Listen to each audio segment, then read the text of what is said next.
Serat paling terkenal, serat Kolotida. Kalau di Jayabaya, di Jangka Jayabaya itu sebutannya bukan Kolotida tapi Kolobendu.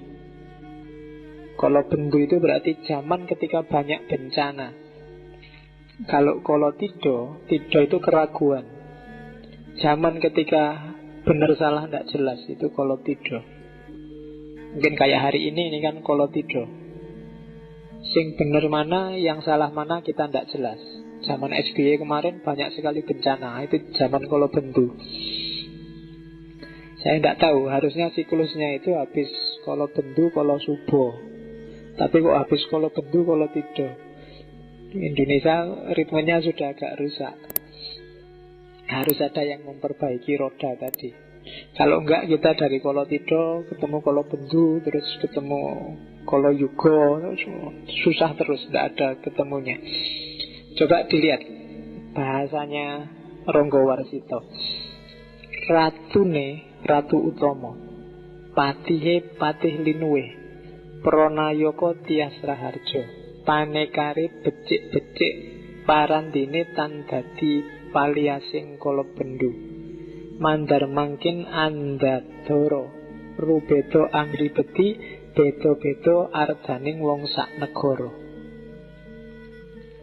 Negara sebenarnya aparatnya luar biasa. Rajanya itu raja yang utama, kualitasnya luar biasa. Kurang apa Jokowi? Iya. Patihnya juga, Patih Linuwih, patihnya sangat berkualitas. Mbuh patih iki sapa? Jokowi apa Setya Novanto apa sapa lah. Itu kan orang berkualitas semua, doktor kabeh, ada yang profesor. Semua anak buahnya baik, menteri-menterinya, staf-stafnya. Coba dicek, tidak ada orang bodoh sama sekali. Namun segalanya tidak menjadi penawar Kolobendu. Adanya mereka yang dahsyat semua itu tidak jadi sebab hilangnya segala kerumitan. Bahkan semakin berkembang, bahkan jadi sumber masalah. Karena kadang-kadang wong pinter itu bisa jadi sumber solusi, sok-sok juga jadi sumber masalah. Kalau nggak percaya, coba kamu punya organisasi terus rapat. Kalau pengurus organisasi pinter semua, rapatnya mesti suwi. Semua usul nggak selesai-selesai. Akhirnya keputusannya rapat ditunda untuk rapat berikutnya. Jadi rapat lama-lama kesimpulannya untuk rapat lagi.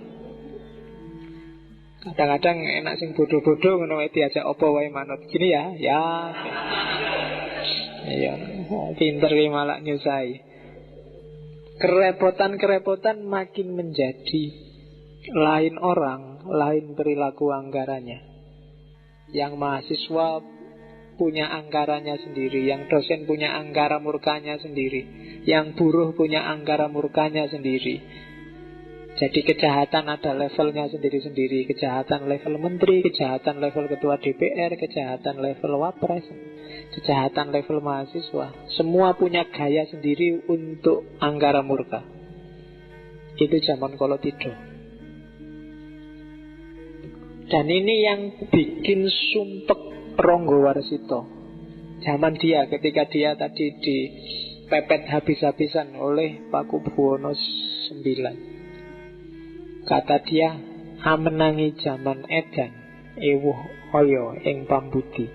Melu edan nora tahan, yentan melu anglakoni, boya kaduman melik. Kaliren wekasanipun, dilalah karsa Allah, bekja-bekjane wong kang lali, luwih bejo kang eling lan waspada. Ini bait yang paling terkenal dari Ranggawarsita.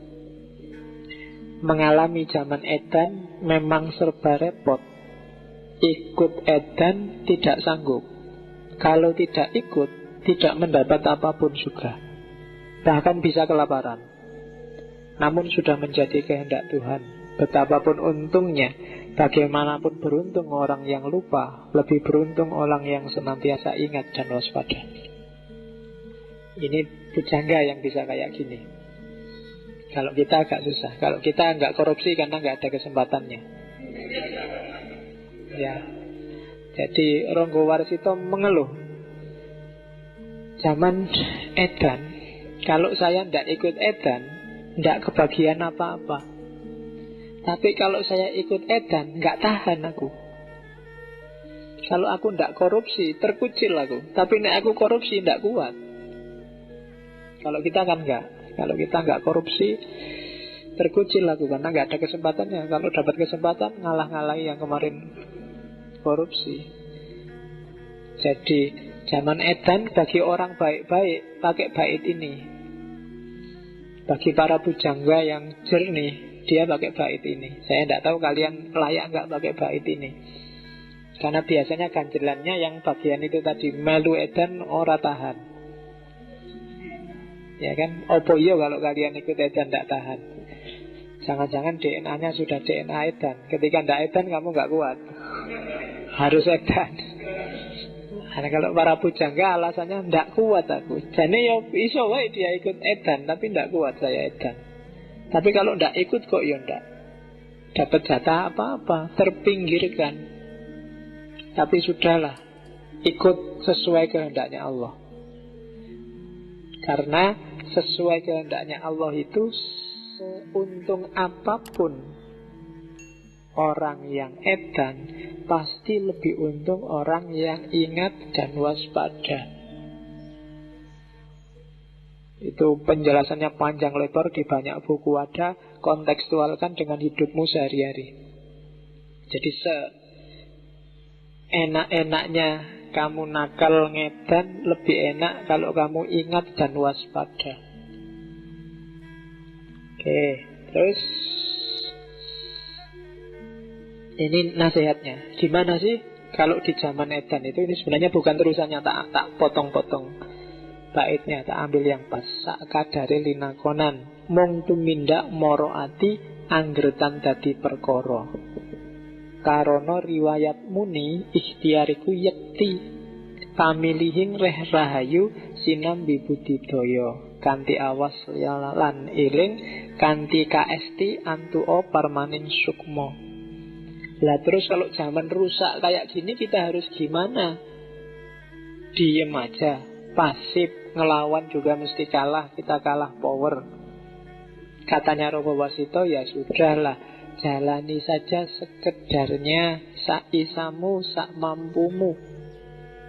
Sekedar menghibur hati, menjalankan tanggung jawab, asal tidak menimbulkan persoalan. Lakukan aja sejauh yang jadi tugasmu. Jangan aneh-aneh. Karena ada riwayat mengatakan ikhtiar itu wajib. Jangan diem aja, kamu juga harus kerja. Yang PNS, yang mahasiswa, apalagi mahasiswa negeri, kalau dipikir-pikir kan mahasiswa negeri itu disubsidi oleh pemerintah. Subsidi pemerintah itu dari pajaknya rakyat sengsara, dan itu sudah mungkin dikorupsi di mana-mana, dipotong, disunati di mana-mana. Kita ada dalam sistem yang rusak inilah. Terus piye, apa ndak kuliah aja? Apa ndak usah kerja aja? Susah aku ndak boleh jadi dosen aja misalnya. Terus mau ngapain? Katanya Ronggo Warsito, ya sudahlah, jalani aja kewajibanmu apa adanya, asal jangan bikin yang aneh-aneh yang nambah persoalan. Ikhtiar itu wajib, namun juga harus milih jalan yang baik. Kamu juga jangan ikut ngedan dan ikut rusak. Sambil berupaya, tapi juga harus awas dan waspada.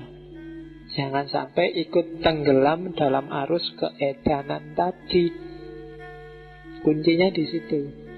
Jangan pasif, tapi juga jangan ikut edan. Lakukan tugasmu.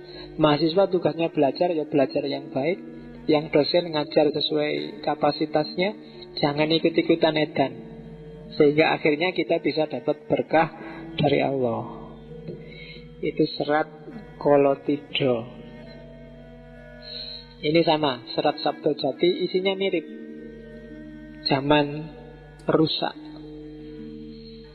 Jadi bagi yang bijaksana sangat gelisah dalam hidupnya. Kalau dia meniru, hidupnya menderita. Kalau tidak meniru, hidupnya menderita. Kalau meniru, hidupnya akan hina. Hitungan saya 4 apa 5 seratnya Ronggo Warsito itu mengeluhkan zamannya, karena dia ngalami ketika mulai Pakubuwono kerjasama dengan Belanda dan rakyat yang sengsara. Dan mungkin karena gayanya ini nanti dia termasuk yang diincar oleh Belanda. Oke, ada solusi lagi dari Ronggo Warsito. Kapan sih zaman ini selesai? Waluyone benjing yang wis ana wiku, memuji ngesti sawiji sabuk lebu lir majnun, galibetan tudang tuding anacahaken sakehing wong. Selesainya zaman itu besok kalau muncul wiku yang memuji ngesti sawiji, bersabuk debu seperti orang gila, hilir mudik menunjuk sana sini, menghitung banyak orang. Ini isyarat. Zaman rusak ini akan selesai kalau ada wiku. Wiku itu di Indonesia kadang diterjemahkan pendeta, tapi sebenarnya maksudnya biksu. Biksu itu secara letterlock artinya orang yang sudah tidak terikat lagi sama dunia. Biksu itu kan pakaiannya aja kuning-kuning. Dia tidak pernah memperhatikan bajunya ganti merek apa, fashion show apa, enggak. Dia bajunya kayak gitu terus. Dunia nggak menarik lagi. Makan juga dari minta-minta, dikasih orang, dan kadang-kadang campur itu. Mungkin yang dari sini ngasih rawon, tiba-tiba di sana ngasih pecel, yang di sana itu bisa campur jadi satu, dan bagi dia nggak masalah. Karena dunia sudah dia nggak jatuh cinta lagi sama dunia. Itu wiku. Jadi zaman rusak ini akan selesai kalau besok sudah ada pemimpin yang tidak silau oleh dunia. Pemimpin Satrio Pinandito. Jadi satria yang pendeta, yang biksu, yang tidak ngincer dunia, juga tidak tergoda oleh dunia, yang memuji ngesti sawiji, yang fokusnya, yang dia puji, yang dia jadikan konsentrasi adalah ngesti sawiji, kesejatian yang satu. Yang dia takuti, yang dia gandoli hanya Tuhan, hanya Allah, bukan yang lain. Kalau ada pemimpin yang seperti itu, alamat zaman akan segera waluyo, segera sembuh kekacauan ini. Bersabuk debu seperti orang gila. Maksudnya apa? Karena dunia tidak lagi bikin dia tertarik, maka dia kayak orang bersabuk debu. Jadi tidak wow, jadi tidak, sangat sederhana. Jadi orang ini kadang-kadang disebut seperti orang gila.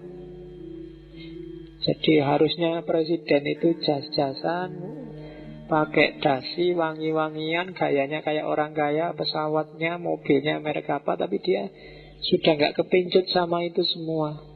Sederhana. Dia orang yang sudah tersadarkan, tercerahkan, makom spiritualnya tinggi. Hilir mudik menunjuk sana sini, menghitung banyak orang. Cuma jangan kaget, orang ini akan memanaskan telingamu.